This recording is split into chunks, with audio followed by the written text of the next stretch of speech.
来看咱国内流感疫情长的滚假，伊该是呼吁民众会同齐去注流感疫苗甲新冠疫苗。医师嘛强调讲，唔免烦恼讲同齐注会有副作用。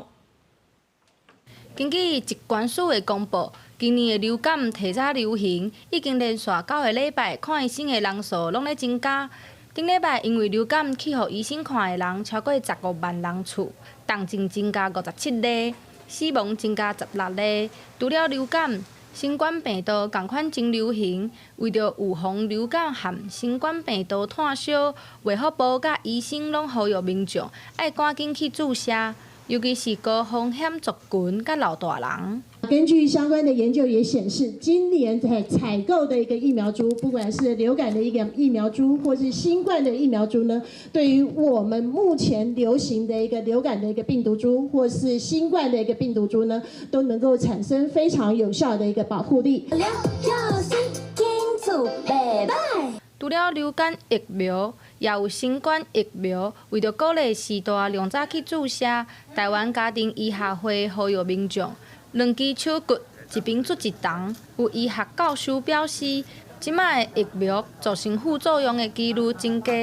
会当同齐注，唔免伤过烦恼，也唔通因为轻症就大意。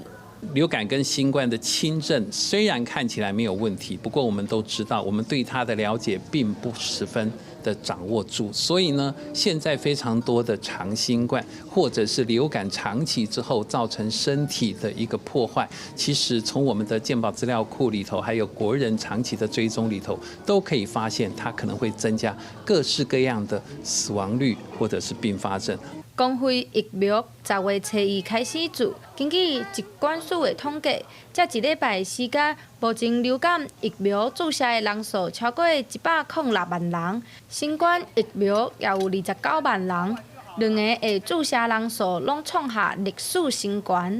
虽然民众的防疫意识有咧提悬，不过疾管署也呼吁65岁以上的时代、高风险族群拢爱去注射，保护家己也保护别人。记者陈心彤、曾俊佑台北报道。